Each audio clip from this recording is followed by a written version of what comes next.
Okay, good afternoon.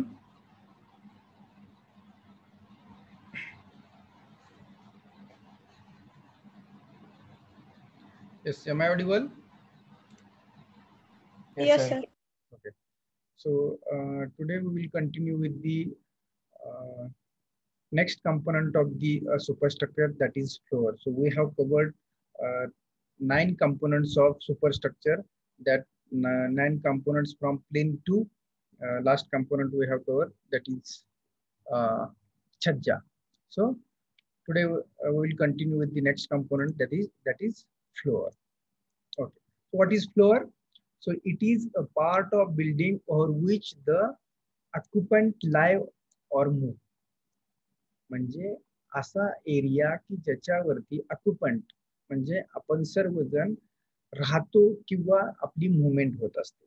आता आपण सर्वांनी घरामध्ये ज्यावेळी आपण असेल त्यावेळी आपण घरामधल्या ज्या वस्तू आहेत म्हणजे बेड असेल, तुमचा सोफा सेट असेल किंवा इतर काही गोष्टी आपण कुठे ठेवलेल्या असतात तर फ्लोअरवरती ठेवलेल्या असतात, की ज्या एरियावरती आपण मुवमेंट करतो किंवा ज्या एरियावरती आपण राहतो अशा एरियाला आपण फ्लोअर असं म्हणतो. Okay. So floor immediately above the ground is called as a ground floor. म्हणजेच बघा, हे ग्राउंड आहे, इथून वरती आपण म्हटलं की अशा पायऱ्या आहेत आणि या पायऱ्यानंतर ही प्लिंथ आहे. प्लिंथ नंतर हा तुमचा फर्स्ट फ्लोअर असेल, हा तुमचा म्हणजे ग्राउंड फ्लोअर असेल, हा फर्स्ट फ्लोअर असेल, हा सेकंड फ्लोअर असेल. म्हणजे ground floor, first floor, second floor म्हणजे हे प्लिंथ आहे. म्हणजे जर तुम्ही इमिजिएटली जर फ्लोअरच्या काय म्हटले बघा, floor immediately above the ground, जमिनीच्या जवळचाच जो फ्लोअर आहे, इथं जिथं टाइल्स आहेत याला आपण फ्लोअर म्हणतो. त्यानंतर पहिल्या मजल्यावरती आलो की हा तुमचा फ्लोअर झाला, दुसऱ्या मजल्यावरती आलो की हा तुमचा फ्लोअर झाला. म्हणजे या एरियावरती आपली काय होत असते, मुवमेंट होत असते. या एरियावरती आपली काय होत असते, मुवमेंट होत असते. म्हणजे जेव्हा आपण एखाद्या रूम मध्ये एंट्री करतो आणि जो काय पूर्णपणे ओपन एरिया असतो, ज्या एरियावरती आपण वावरतो त्या एरियाला आपण फ्लोअर असं म्हणतो.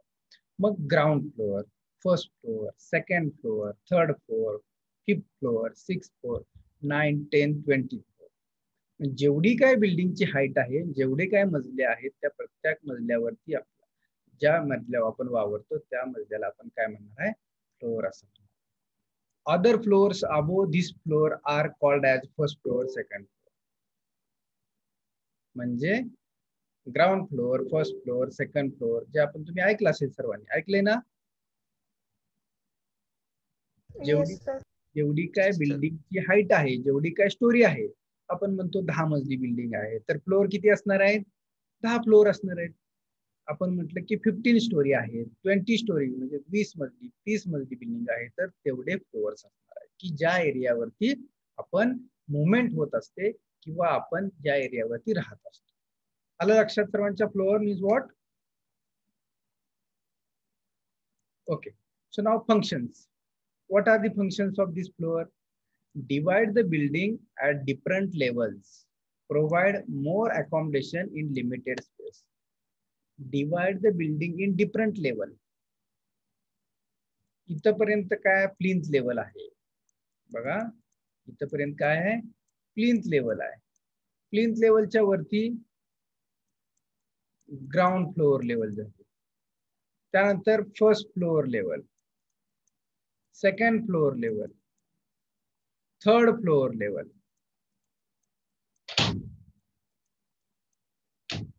Getting it?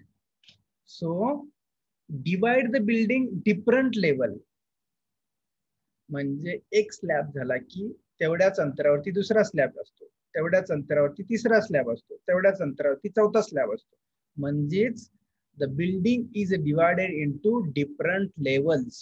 Provide more accommodation in limited space. म्हणजेच एवढ्याच एरियामध्ये आपण 10 मजली बिल्डिंग बांधलेली असते, बरोबर आहे ना. पाहिलेले आहेत की नाही तुम्ही G+20, 30 और 10, 15 स्टोरेड बिल्डिंग पाहिले? हा. मग जेवढी काय मजली बिल्डिंग असेल ती बिल्डिंग डिफरंट लेवल मध्ये, म्हणजेच वेगवेगळ्या एकापेक्षा जास्त फ्लोअर मध्ये डिवाइड केलेली असते लिमिटेड स्पेस मध्ये, ते म्हणजे फंक्शन ऑफ फ्लोअर. एकाच बिल्डिंग मध्ये 10, 20, 30, 40, 50 फॅमिली राहू शकतात का नाही अपार्टमेंट मध्ये. म्हणजेच थोडक्या स्पेस मध्ये आपण काय केलेलं असतं, लोकांना राहण्यासाठी वेगवेगळे फ्लोअर्स आपण कन्स्ट्रक्ट केलेले असतात. So that is nothing but the floor.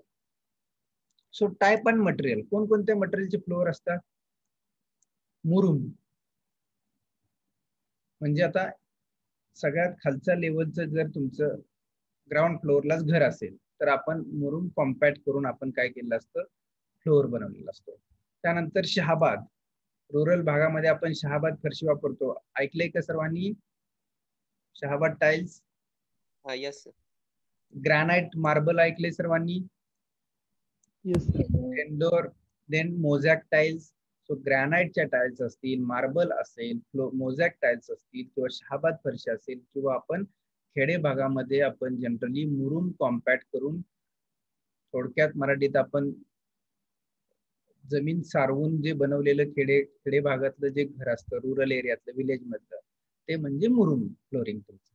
म्हणजे त्या सरफेसवरती तुम्ही राहत असता. शहाबाद म्हणजे साधी शहाबाद फरशी टाकलेली असते, त्या एरियावरती आपण मुवमेंट करत असतो. ग्रॅनाइट टाइल्स असेल, मार्बल टाइल असेल, मोझॅक फ्लोरिंग असेल, अशा वेगवेगळ्या टाइल्स यूज करून तो आपण फ्लोअर बनवलेला असतो. So that is nothing but the floor. Got it everyone? Yes, sir. Yes.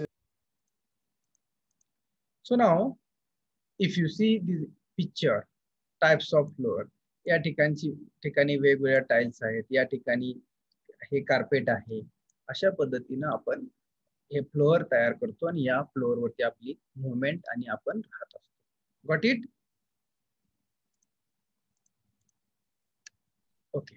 Yes. Next component of the superstructure is the beam.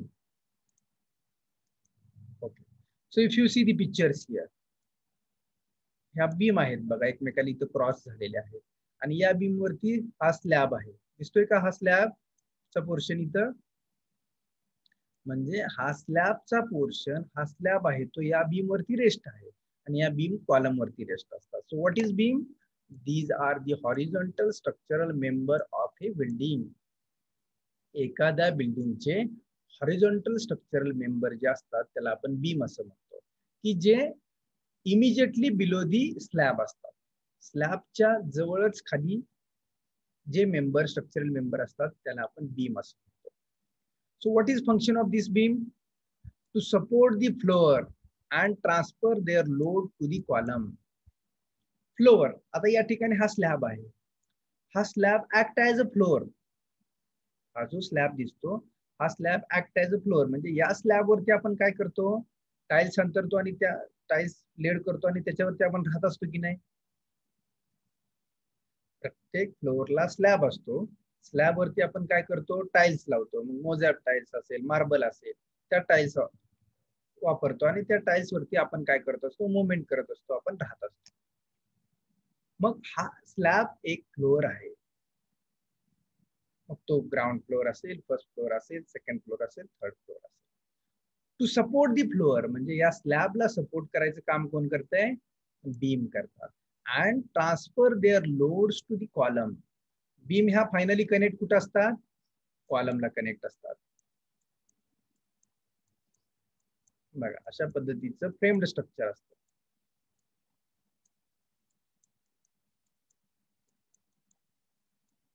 अशा पद्धतीचं तुमचं फ्रेम्ड स्ट्रक्चर असेल. मग इथून हे प्लिंथ पर्यंतचा भाग आला, म्हणजे फाउंडेशन झालं, इथून वरती कॉलम आला, हा तुमचा ग्राउंड फ्लोअर झाला, हा तुमचा फर्स्ट फ्लोअर झाला. मग हे जे हॉरिझॉन्टल कंपोनंट आहेत हे काय असतात? तुमचे बीम असतात, आणि या बीम वरतीच मग तुमचा हा असा स्लॅब असतो.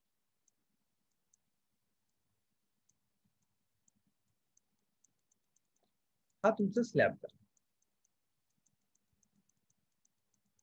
आणि हा स्लॅब काय करतो? मग या बीम वरती रेस्ट असतो. मग या बीम परत काय करतात? या कॉलम वरती रेस्ट असतात. आणि या बीम्स आहेत, ही बीम आहे या कॉलम वरती रेस्ट आहे, ही बीम आहे या आणि या कॉलम रेस्ट आहे, आणि परत कॉलम काय करतात? फायनली फाउंडेशन वरती लोड ट्रान्सफर करतात. So materials, which materials we can use for the beams? Timber, steel, RCC. म्हणजेच लाकडाच्या ही ह्या बीम असतात. तुम्ही आपली जुनी जी रुरल भागातली जी घरं आहेत पाहिलेत का? वरती माती असते, त्याच्या खाली लाकडाचे आडवे मेंबर्स लावलेले असतात. पाहिले का कुणी? विलेज मध्ये, विलेज मध्ये किंवा रुरल भागामध्ये वरती माती घराच्या वरती आणि त्याच्या खाली आडवे लाकडाचे मेंबर्स लावलेले असतात. पाहिले का? Yes, sir. Yes, sir. ते members act as a timber, ते members act as a beam. मग ते कशाचे असतात? टिम्बर म्हणजे लाकडी असतात, वुडनचे असतात. स्टील बीम म्हणून ऍक्ट वापरू शकतो आपण. आरसीसी बीम, या तर आरसीसी बीम आहेत, त्याचे दिसतात त्या बीम त्या आरसीसी आहेत. देन टाइप्स ऑफ बीम, कोणकोणत्या टाइपच्या बीम असतात? Simply supported beam and fixed beam and cantilever beam. So what is simply supported beam? Mechanics मध्ये झालंय का? Simply supported. Yes, sir. This is Yes. बरोबर आहे का? Yes. This is the fixed beam. Both end fixed, both end simple. Cantilever. पाहिले का अशा पद्धतीचे बीम्स मेकॅनिक्स मध्ये झाले असतील तुम्हाला? Yes. Okay. So these are the various types of beams we can use in the building. Got it, everyone? Yes, sir. So the next component is a slab. Next structural component of the building is a slab. These are horizontal surfaces supported on the beams and columns. जे आता आपण पाहिलं. These are the horizontal surfaces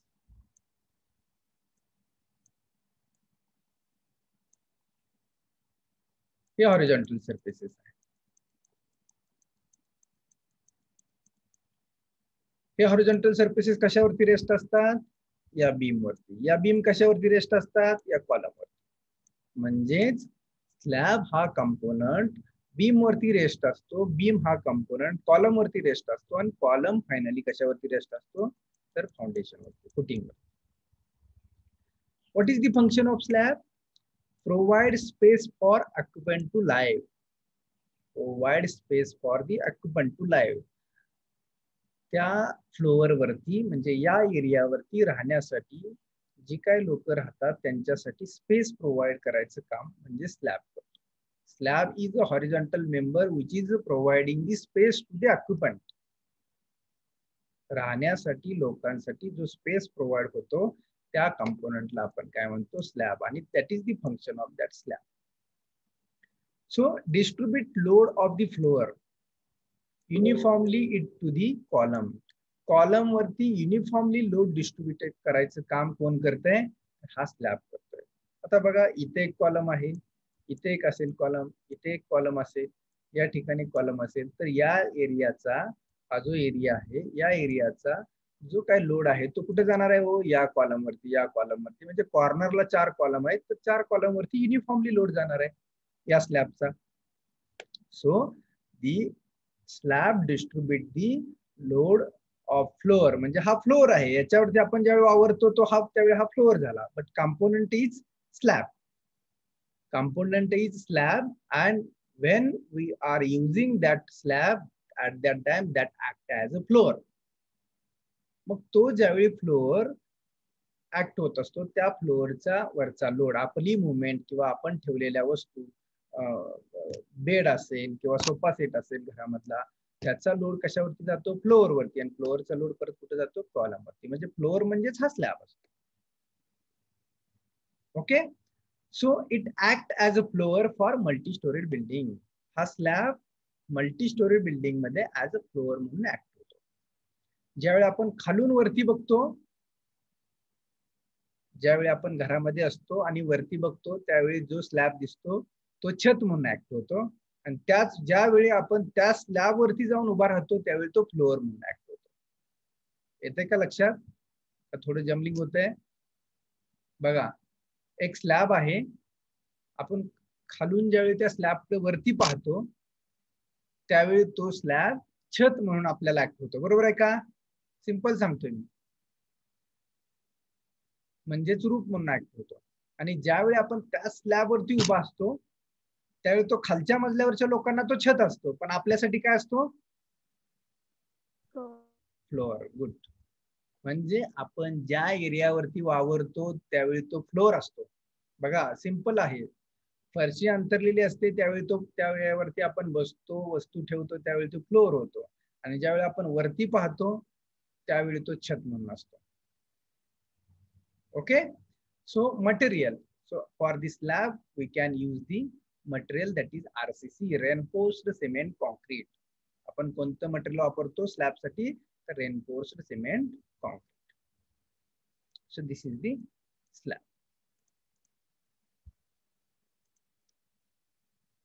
If you see your picture, so this is the slab. त्याच्यामधलं हे steel आहे बघा, x डायरेक्शनचं steel असेल, Y डायरेक्शनचं steel असेल, म्हणजेच रेनफोर्स्ड आरसीसी आहे. आणि याच्या खाली बीम आहे, तेव्हा या बीम वरती हा तुमचा काय आहे? स्लॅब रेस्ट आहे. Getting it? So this is the slab. Now next component is the roof. Next component of the building is roof. So what is roof? It is a topmost part of the building. सगळ्यात टॉपचा जो बिल्डिंगचा part असतो त्याला आपण काय म्हणतो? Roof म्हणतो. मग ते रूफ कोणत्याही मटेरियलचं बनलेलं असू शकतं, तो आरसीसी स्लॅब ही असू शकतो. रूफ हे सगळ्यात top most part of the building. मग तुमची 10 स्टोरी जर बिल्डिंग असेल तर सगळ्यात टॉपचा जो स्लॅब असतो त्याला आपण काय म्हणणार आहे? रूफ असं म्हणणार आहे. आणि मधले सगळे स्लॅब आहेत त्याला काय म्हणणार आपण? मग कोण सांगेल? कोण हुशार आहे आपल्यात? 10 मजली बिल्डिंग आहे बघा. क्वेश्चन परत एकदा रिपीट करतो.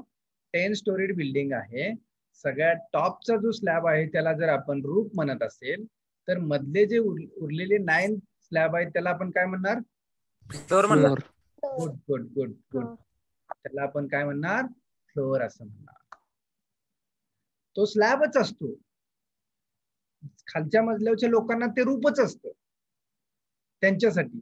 पण रूफ हा असा पार्ट आहे की जो सगळ्यात टॉपचा असतो, मधले सगळे फ्लोअर्स म्हणून act.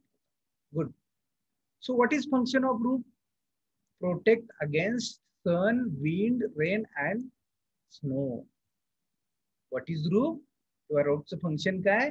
Protect against sun, wind and rain and snow. म्हणजे पाऊस, ऊन, वारा या सर्व गोष्टींपासून आपल्याला प्रोटेक्ट जो करतं आपलं छत, ते म्हणजे काय आहे? रूफ. रूफचा मराठीत तसा वर्ड म्हणलं तर छत आहे actually. Topmost part of the building that is roof. In Marathi we can call as a chhat. आणि ते कशासाठी असतं? तर ऊन, वारा, पाऊस, सन, विंड अँड रेन पासून आपलं संरक्षण. मटेरियल, कोणतं मटेरियल वापरतो आपण? Country tiles, Mangalore tiles, asbestos sheet, iron sheet, RCC. म्हणजे आरसीसी छज्जा वापरू शकतो आपण. आयर्न सीट म्हणजे पत्रा पाहिलंय सर्वांनी? आयर्न, हा, गॅल्वनाइज आयर्नचा जो पत्रा असतो आपण सर्वांनी पाहिलेला आहे. अशा शेप मध्ये असतो ना, व्ही शेप मध्ये, किंवा आजकाल अशा शेप मध्ये पण अवेलेबल व्हायला लागलाय. पाहिलाय कसा? येस. या शेप मध्ये अवेलेबल आहे. Asbestos seat. ॲस्बेस्टॉस म्हणजे सिमेंटचा पत्रा पाहिलाय सर्वांनी? सिमेंटचा शेप हाच असतो बघा, सिमेंटचा पत्रा. फक्त आयर्नचा नाही, सिमेंटचा. त्याला ॲस्बेस्टॉस सीट म्हणतात. आयर्न सीट म्हणजे आपला रेग्युलर आपण आता सध्या मार्केटमध्ये जो पाहतो तो पत्रा. मंगलोर टाइल्स म्हणजे आपली कौले. आणि कंट्री टाइल्स म्हणजे सुद्धा कौलारू टाइपच, थोड्या वेगळ्या टाइपच्या टाइल्स असतात. त्याला टाइल्स का म्हणतात? मंगलोर टाइल्स म्हणजे कौलारू पाहिले सर्वांनी घर? Yes. हा, तर हे मटेरियल आपण रूफ साठी टॉप मोस्ट पार्ट साठी आपण वापरतो. So what type of roofs are available? Flat roof, म्हणजेच आरसीसी स्लॅब हा फ्लॅट रूफ असतो. पिच्ड, पिच्ड मध्ये मग तुमचं हे येतं कौलारू टाइप येतं. स्लोपिंग, हे स्लोपिंग आहे. पिच्ड म्हणजे वेगवेगळ्या हाईटला, इथपर्यंत वेगळी हाईट असते, पुन्हा हॉरिझॉन्टल येतं, पुन्हा वेगळी हाईट असते. अशा पद्धतीने जे हाईट चेंज केलं असतं त्याला आपण पिच्ड असं म्हणतो.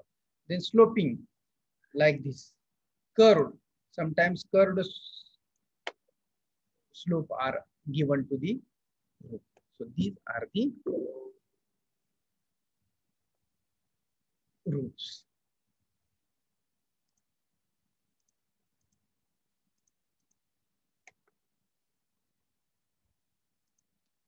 Okay, next component of the building is the parapet wall. Next component of the building is the parapet wall. What is parapet wall? So parapet wall is the outer periphery wall constructed at top of the building. It is a short wall. Here written, it is a short wall constructed on the top of the slab roof. Top of the slab roof. Slab roof का म्हटलं तर top most जो floor आहे, सगळ्यात टॉपचा जो floor आहे त्या floor वरती शॉर्ट वॉल म्हणजे कमीत कमी 1 ते 1.2 मीटर उंचीची, 1 ते 1.2 म्हणजे 3 ते 4 फूट उंचीची टेरेस वरती जी आउटर पेरिफेर मध्ये जी बिल्डिंग वरती बांधलेली जी भिंत असते त्या भिंतीला आपण काय म्हणतोय? पॅरापेट वॉल असं म्हणतो. काय पॅरापेट वॉल म्हणजे काय? टेरेस वरती आउटर पेरिफेरीमध्ये बिल्डिंग वरती 3 ते 4 फूट उंचीची बांधलेली जी काय छोटीशी भिंत आहे त्या भिंतीला आपण पॅरापेट वॉल असं. So thickness is 10 centimeter to 15 centimeter and height is 1 meter to 1.2 meter. म्हणजे 10 सेंटीमीटर थिक, म्हणजे एवढ्या सेंटीमीटर अशी थिक असते. दिस इज दी थिकनेस 10 सेंटीमीटर. म्हणजे सिंगल विटाचं बांधकाम असतं. एक वीट जी आहे अशा पद्धतीचं विटाच्या समोर वीट ठेवत ठेवत आपण पूर्णपणे पेरिफेरीमध्ये असं जर भिंत बांधली तर त्या विटाला ती जाडी आहे, थिकनेस आहे ती किती होते तर 10 सेंटीमीटर टू 15 सेंटीमीटर. म्हणजे एका विटाची जी काय विड्थ आहे ती 9 सेंटीमीटर असते. किती आहे? 9 सेंटीमीटर. 9 सेंटीमीटर म्हणजेच याला जर प्लास्टर केलं आपण दोन्ही बाजूने तर ती बरोबर 10 सेंटीमीटर होऊन जाते. म्हणून थिकनेस ही 10 सेंटीमीटर. एक विटाचं, सिंगल विटाचं हे बांधकाम. सिंगल विटाचं बांधकाम पॅरापेट वॉलसाठी आपण करतो. What is the purpose of or function of parapet wall? Function of parapet wall is safety. Terrace वरती गेल्यानंतर जर पॅरापेट वॉल नसेल तर काय होईल? हो, may be chance of collapse किंवा आपण फॉल डाऊन, आपण पडण्याचे चान्सेस जास्त आहेत की नाही? आणि ती जर आणि जर पॅरापेट वॉल असेल तर आरामात आपण टेकून उभा राहू शकतो पॅरापेट वॉलला, कारण का आपले पाय आहेत ते कुठं स्लॅब वरती रेस्ट असणार आहे आणि आपल्या कमरेपर्यंतचा जो भाग आहे तो कुठे असणार आहे रेस्ट? या उंचीला. म्हणजे आपण दोन ठिकाणी रेस्ट असेल, एक स्लॅब वरती आणि दुसरं म्हणजे या टॉपला पॅरापेट वॉलच्या. त्याच्यामुळे आपण काय होऊ, या एरियावरती आपण फ्रीली मुवमेंट करू शकतो. जर नसेल तर may be chances of fall down. So safety function is safety. Safety purpose साठी आपण पॅरापेट वॉल कन्स्ट्रक्ट करतो. So this is the parapet wall. And next component is the steps and stair. Next component is the steps and stair. So what is steps? These are या आहेत त्या steps म्हणजे पायऱ्या की ज्याच्यावरती आपण पाय ठेवून वरती चढत असतो. आणि स्टेअर म्हणजे या पूर्ण विड्थला आपण काय म्हणतो, स्टेअर असतो. स्टेअर केस इंग्लिश मध्ये स्टेअर केस असं वर्ड म्हणतो. म्हणजे पूर्ण जेवढी स्टेपची काय लेंथ आहे या लेंथला आपण स्टेअर असं म्हणतो. आणि स्टेप्स म्हणजे पर्टिक्युलर एक पायरी. मराठीमध्ये स्टेअरला जिना असं म्हणतो आपण. मराठीमध्ये जिना म्हणतो आणि स्टेप्स म्हणजे पायरी. Okay. So steps and stair are meant to provided access between the level. Steps and stair are meant to provided access between levels. म्हणजे काय, दोन फ्लोअर असतील तर या दोन फ्लोअरला जर आपल्याला खालच्या फ्लोअर वरच्या फ्लोअरला जायचं असेल तर काय हो, ऍसेस बिटवीन दी लेवल्स. या लेवल मध्ये आपण जो काय आपल्याला वरती जाण्यासाठी ऍसेस दिलेला आहे त्याला आपण काय म्हणतोय, steps and stairs. So stairs should be properly located to provide easy access and fast service to the building. Okay, now you can see the stair is provided for the easy access and fast service to the building. म्हणजे जर 10-20 storied building असेल तर staircase is the easy access to reach from first floor to the 10th floor. म्हणजे पहिल्या मजल्यावरून दुसऱ्या मजल्यावरून 10व्या मजल्यापर्यंत फास्ट जायचं असेल तर आपल्याला फास्ट सर्व्हिस ही बिल्डिंग मध्ये स्टेअर पासून मिळू शकते. याच्यापेक्षा फास्ट सर्व्हिस अजून कशाने मिळू शकते हो? लिफ्ट में. लिफ्ट. कशाने? Lift. Lift. Good. Lift. Okay, good. So lift is the another way to transport vertically. Building मध्ये अजून वर्टिकल ट्रान्सपोर्टेशन फास्ट करायचं असेल तर आपल्याला कोणता वे वापरू शकतो आपण? लिफ्ट वापरू शकतो. आणि स्टेअरकेस तर कॉमनच आहे, स्टेअरकेस असायलाच पाहिजे. Lift may be, that depends on requirement. तुमची जर 4th 5th फ्लोअर पेक्षा जास्त जर स्टोरी बिल्डिंग असेल तर लिफ्ट तुम्हाला कंपल्सरी आहे.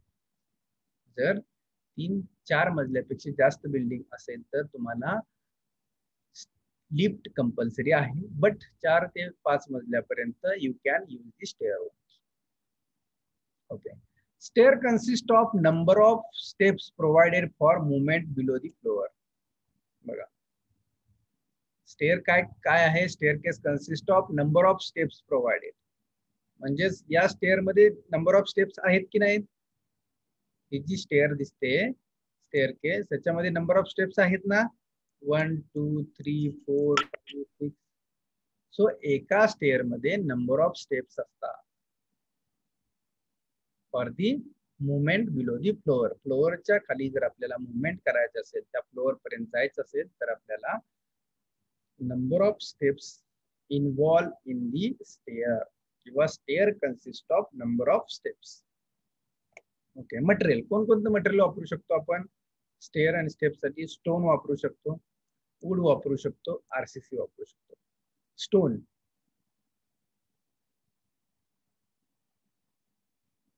फोर्ट वरती गेलाय कोण? रायगड असेल, असेल, कोणताही फोर्ट असेल, पाहिलेत का स्टोनचे स्टेप्स? सिमिलरली वुडनचे काही ठिकाणी आपण जुन्या घरामध्ये वुडनचे स्टेप सुद्धा पाहिलेले आहेत, वुडनचे जिने सुद्धा पाहिलेत की नाही? किंवा आरसीसी. आरसीसी तर आपण सध्या आता कॉमन यूज करतो. सर्वजण आपण पब्लिक सर्व्हिसेस मध्ये जातो, म्हणजे तहसील कार्यालय असेल, पोलीस स्टेशन असेल, अशा ठिकाणी आपण सर्वजण जातो की नाही? त्या ठिकाणी जर G+1 जर बिल्डिंग असेल तर तिथं स्टेअरकेस आहे की नाही, आरसीसी जिना आहे की नाही, पाहिलं असेल आपण सर्वांनी. कॉमन जिथं जिथं आपण जातो त्या ठिकाणी स्टेप्स आहेत, जिना आहे, स्टेअरकेस आहे. So okay. Types of steps and stair. कोणकोणत्या टाइपचे स्टेअरकेस असतात? स्ट्रेट जिना. स्ट्रेट जिना आपण पाहिलेला आहे सर्वांनी. सर्क्युलर, उंच पाण्याची टाकी कोणी पाहिली त्याला जिना पाहिलाय का सर्वांनी? एकतर लोखंडी असतो किंवा सर्क्युलर असा असतो. सर्क्युलर टाईपचा असतो तो. आपण राऊंड राऊंड मध्ये आपण असं फिरत जाऊ शकतो वरच्या फ्लोअरला, त्या पद्धतीचा. स्पायरल, त्याला पण स्पायरल असं म्हणतो आपण. सर्क्युलर आणि स्पायरल मध्ये थोडासाच फरक आहे. आणि एक राहिला तो म्हणजे की जो आपण कॉमन यूज करतो त्याला डॉग लेग्ड असं म्हणतात. डॉग लेग्ड म्हणजेच डॉगच्या लेग सारखा. इथं स्टेप्स असतात अशा पद्धतीच्या. आपण जो कॉमनली यूज करतो जो जिना तो डॉग लेग्ड असतो. इथं येतो, या लँडिंग वरती येतो, परत या पायऱ्यावरने जातो आपण. बरोबर आहे का? असं असतो ना जिना? Yes sir. आणि इथं फ्लोअर असतो. म्हणजे इथून वरती चढत चढत जातो, इथं लँडिंगला येतो, परत काय करतो आपण? वरती चढत चढत जातो, वरच्या फ्लोअरला येतो. डॉग लेग्ड, याचं नाव काय दिलेलं आहे? Dog legged. म्हणजे हा जो भाग दिसतो कशाचा दिसतोय? हा भाग दिसतोय का आपल्याला डॉगच्या लेग सारखा? असतो की नाही असं डॉगचा leg? So we are calling as a dog legged. म्हणजेच जो डॉग आहे त्याच्या लेग सारखा याचा शेप आहे, म्हणून त्याला आपण डॉग लेग्ड असं. Got it everyone? This steps and Yes, sir. steps and stair. So now next, so these are the components of the superstructure we have covered. So now next part is the types of superstructure. That is the कोणकोणत्या टाईपचं structure असतात. तर load bearing wall structure आणि framed structure आपण थोडंसं पाहिलं होतं, या संदर्भात डिस्कशन केलेलं आहे. Load bearing wall structure and framed structure and composite structure. So what is load bearing wall structure? की ज्या वॉल वरच्या स्ट्रक्चरचा म्हणजे स्लॅब असेल, पत्रा असेल, त्याचा काय करतात? लोड घेतात. त्याला आपण काय म्हणतो? Load bearing wall. Framed structure. Framed structure. So framed structure is nothing but की जे स्ट्रक्चरला स्लॅब बीम कॉलम असतात, अशा पद्धतीचं स्लॅब बीम कॉलम ज्याला असतात. आणि इथल्या ज्या वॉल असतात फ्रेम्ड स्ट्रक्चर मधल्या, त्या वॉल काय म्हणून ऍक्ट होतात? तो फ्रेम्ड स्ट्रक्चर मधल्या ज्या वॉल आहेत त्या वॉल कशा ऍक्ट होतात? काय म्हणून ऍक्ट होत असतात?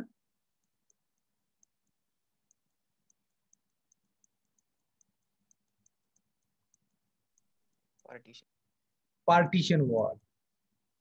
पाहिलं ना आपण, लोड बेरिंग वॉल स्ट्रक्चर मध्ये ज्या वॉल असतात त्या लोड घेतात. वरचा जो रूप आहे त्या रूपचं म्हणजे तो स्लॅब असेल किंवा पत्रा असेल त्याचं काय करतात? लोड घेतात भिंती, म्हणून याला आपण लोड बेरिंग वॉल म्हणतो. आणि फ्रेम्ड स्ट्रक्चर मधल्या ज्या वॉल असतात त्या ओनली पार्टिशन वॉल म्हणून ऍक्ट होतात. ओनली पार्टिशन वॉल म्हणून ऍक्ट होतात. आणि composite, so we will see in the detail load bearing wall, framed structure wall and composite wall. Okay.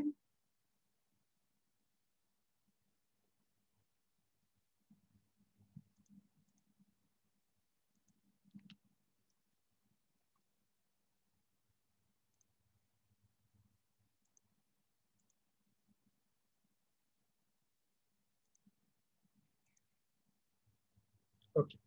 So now load bearing structure walls. Load bearing structure. So in this case the load of roof and floor are taken by the walls. बघा, या केस मध्ये जे काही तुमचं roof आहे, हे जे roof आहे, ह्या रूफचा किंवा फ्लोअरचा लोड कोण घेतं? तर वॉल घेतात.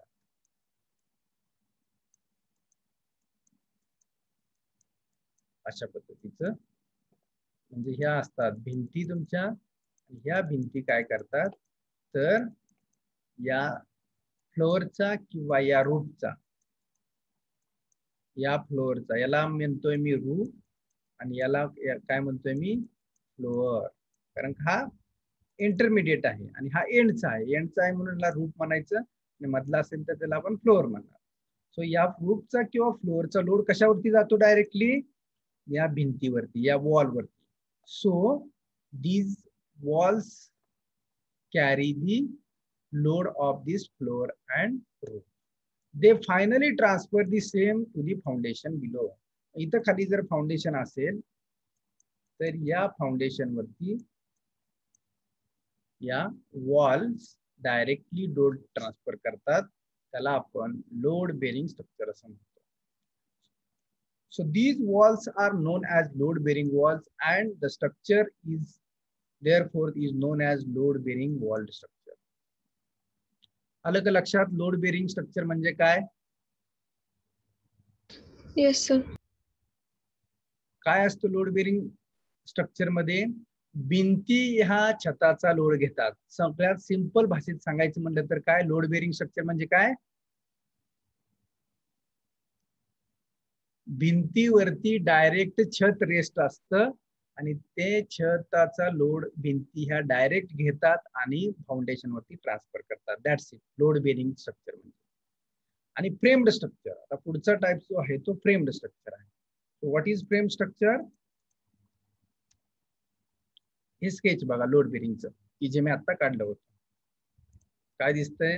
हा स्लॅब आहे बघा, लोड बेरिंग स्ट्रक्चर आता पाहतोय. या आहेत त्या भिंती आहेत, म्हणजेच वॉल आहेत. इथे लिहिलेलं आहे load bearing brick wall. Wall मध्ये आहे तुमचं आता इथं फ्लोअर, हे आहे मुरुम इथं भरलेलं आहे, हे बेड कॉन्क्रीट म्हणजे डीपीसी आहे इथं. आणि मग ह्या भिंती काय करतात? तो जमिनीच्या खाली काय डायरेक्ट फाउंडेशन, डायरेक्ट फाउंडेशन वरती लोड ट्रान्सफर करतात. म्हणजे या भिंती स्लॅबचा लोड घेतात आणि फाउंडेशन वरती लोड ट्रान्सफर करतात. त्या स्ट्रक्चरला काय म्हणतो आपण? Load bearing. Load bearing structure. Okay. Now next structure is the framed structure. Frame असते की जी मगाशी मी काढून दाखवली तुम्हाला. अशा पद्धतीचे एकापेक्षा 2-3 फ्लोअर असतात.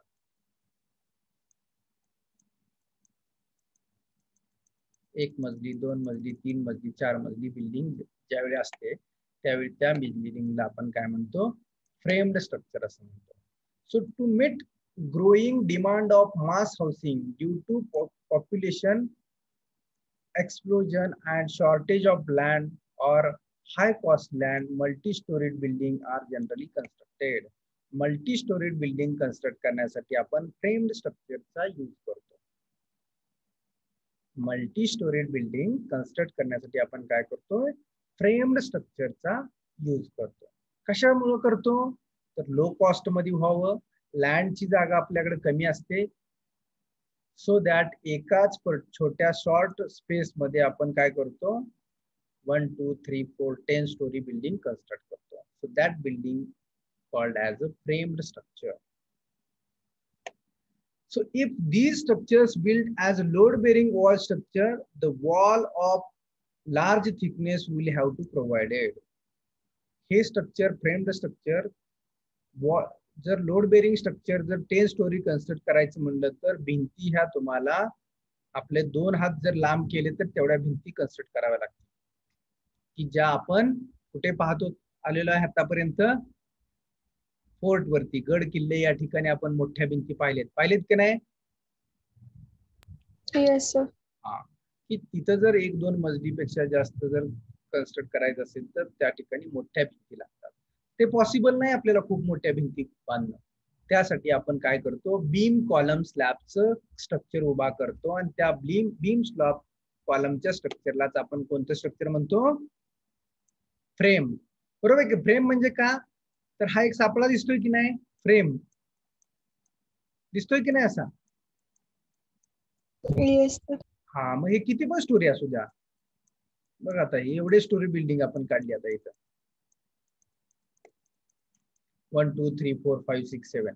म्हणजे ही फ्रेम झाली. आणि मग याच्यामध्ये आपण राहिलेल्या या पार्ट मध्ये काय करतो, ब्रिक मॅशनरी कन्स्ट्रक्ट करतो, म्हणजे वॉल कन्स्ट्रक्ट करतो, भिंती कन्स्ट्रक्ट करतो.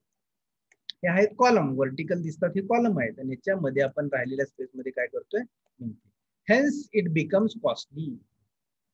So frame structure is costly because we can use the steel and concrete for the construction. Steel महाग आहे की नाही, लोखंड स्वस्त आहे का, किलोवरती लोखंड खूप महाग आहे ना. Yes, sir. स्टील आणि कॉन्क्रीट पण, सिमेंट पण महाग आहे. फक्त थोडीशी खडी आणि वाळू, वाळू पण आजकाल म्हणतो आपण काय, कसलं सोनं म्हणतो वाळूला, कन्स्ट्रक्शन मध्ये लागणार एक सोनच म्हणतो आपण वाळूला. सो वाळू सुद्धा आजकाल मिळत नाहीये, त्यामुळं this structure is a cost. Okay, so space is very valuable community and it must be utilized carefully. त्यामुळे आपण छोट्या स्पेस मध्ये ही बिल्डिंग यूज करत असतो, आणि मग उरलेल्या ज्या मधल्या भाग आहे याच्यामध्ये भिंत कन्स्ट्रक्ट करतो, म्हणून याला आपण फ्रेम स्ट्रक्चर म्हणतो. आणि या भिंती काय ऍक्ट होतात सांगितलं मी, फ्रेम स्ट्रक्चर मधल्या भिंती पार्टिशन वॉल म्हणून. त्याच्यावरती कोणताही लोड येत नाही भिंतीवरती. लोड येतो तो कॉलम वरती, बीम वरती, स्लॅब वरती येतो. भिंतीवरती कोणताही लोड येत नाही फ्रेम स्ट्रक्चर मधल्या, म्हणून त्या भिंती फक्त पार्टिशन मधून, म्हणजे हॉल आणि बेडरूमच्या मधली भिंत ही पार्टिशन वॉल म्हणून ऍक्ट होते. आणि लोड बेरिंग मधल्या भिंती असतात त्या, लोड बेरिंग वॉल स्ट्रक्चर मधल्या भिंती असतात त्या भिंतीवरती लोड ऍक्ट होतो. Got it everyone? Yes, sir. So frame action, the load is taken by the floor and it transferred to the beams. Beams are connected to the column, hence load is transferred to the column from the beams, and finally load is transferred from the column to the foundation. म्हणजे floor म्हणजे slab झाला, स्लॅबचा load कशावरती येतोय, beam वरती आहे इथं बघा. त्यानंतर बीमचा लोड कशावरती जातोय, कॉलम वरती. त्यानंतर कॉलमचा लोड कशावरती जातोय, तर फाउंडेशन. बघा मी सर्कल काढले ते, म्हणजे फ्लोअर म्हणजे स्लॅब आहे, स्लॅबचा लोड जातो बीम वरती, बीमचा लोड जातो कॉलम वरती, कॉलमचा लोड जातो फाउंडेशन. या पद्धतीनं फ्रेमची लोडिंगची ऍक्शन होते vertically downward. So this is the framed action. So this is the framed structure. Framed structure. हा बघा स्लॅब आहे, हा स्लॅब इथल्या बीम वरती ऍक्ट होतो. बीमच्या खाली कॉलम आहे, आणि कॉलम परत या स्लॅबचा लोड इथल्या फ्लोअर बीम वरती ऍक्ट होतो. इथं बीम आहे, आणि ही बीम परत या कॉलम वरती आहे, आणि कॉलम परत या फाउंडेशन वरती. म्हणजे हॉरिझॉन्टल मेंबर हा स्लॅब आहे, तो बीम वरती लोड ट्रान्सफर करतो, बीम या कॉलम वरती ट्रान्सफर करते, कॉलम परत फायनली फुटिंग वरती ट्रान्सफर करतो. So this is your framed structure. So this is the comparison between the load bearing wall and framed structure, की जे आपण आता चर्चा केली त्याची. Soil condition, height, carpet area, economy, flexibility. So आपण जे डिस्कशन केलं तेच इथं त्याच्यामध्ये दिलेलं आहे, की हाईट म्हणजे 2 मजली आपण बिल्डिंग लोड बेरिंग मध्ये कन्स्ट्रक्ट करू शकतो. तसंच त्याच्यामध्ये फ्रेम्ड स्ट्रक्चर मध्ये आपण मल्टी स्टोरेज बिल्डिंग कन्स्ट्रक्ट करू शकतो. सॉइलचा स्टार्टा जर या ठिकाणी अवेलेबल असेल तर आपण, हार्ड असेल तर आपण फ्रेम्ड स्ट्रक्चर उभा करू शकतो. हे कंपॅरिझन आहे, हे काही इतकं इम्पॉर्टंट नाहीये, बट जे आपण डिस्कशन केलं त्याच्यामध्ये त्याचं कंपॅरिझन डिटेल मध्ये आहे. Okay,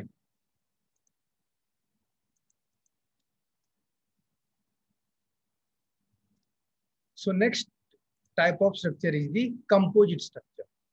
what is composite structure? आता आपण पाहिलं लोड बेरिंग स्ट्रक्चर आणि frame structure. Load bearing structure म्हणजे काय पाहिलं आपण, कोण सांगेल थोडक्यात? लोड बेरिंग वॉल स्ट्रक्चर म्हणजेच काय?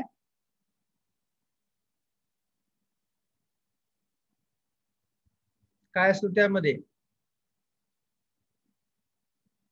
लोड बेरिंग वॉल स्ट्रक्चर म्हणजे काय आणि फ्रेम्ड स्ट्रक्चर मध्ये काय काय कंपॅरिझन आहे दोघांचं?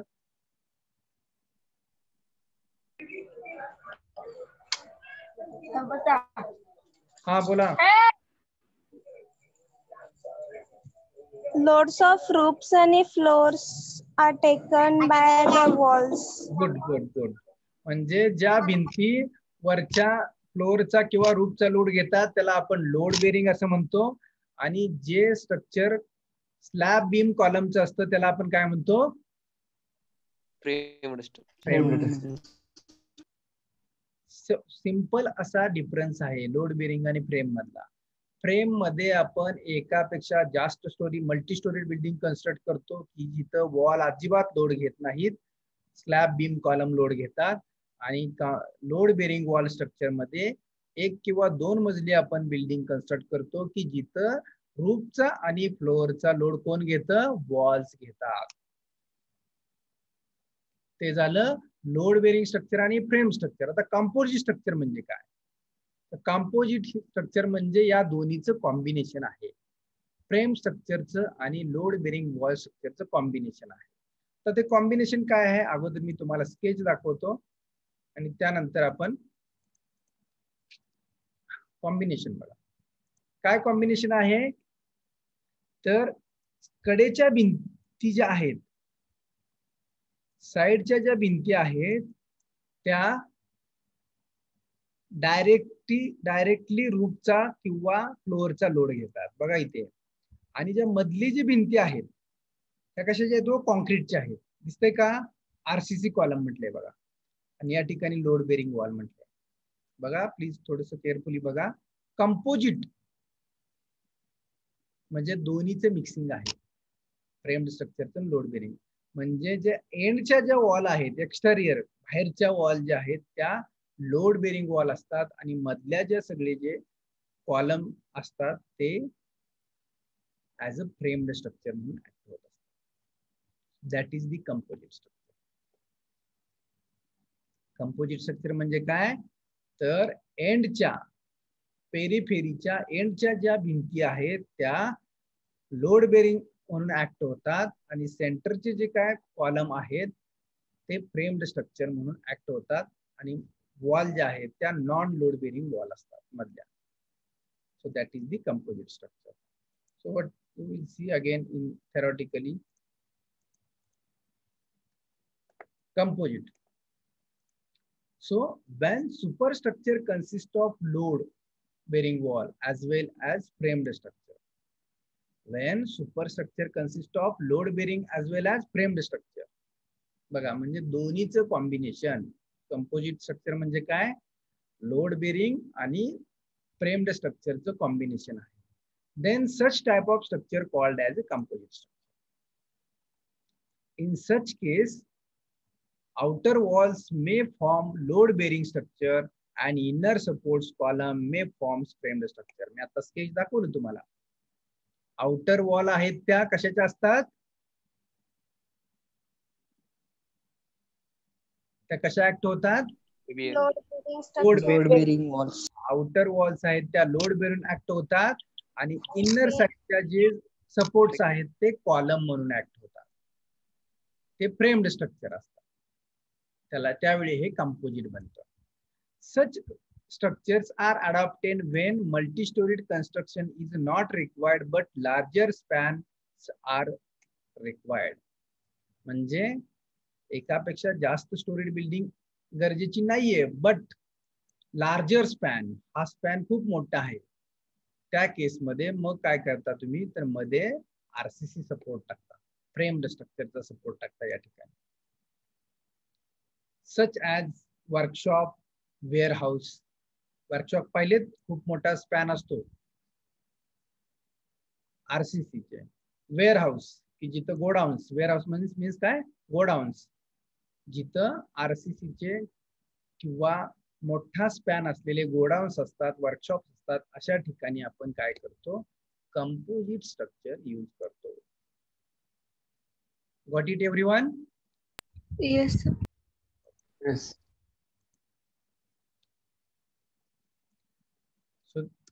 this is the composition structure. So next part we will see in the next lecture, types of foundations. So that part we will cover in the next lecture. Okay, wait, I will take the attendance, then we will stop.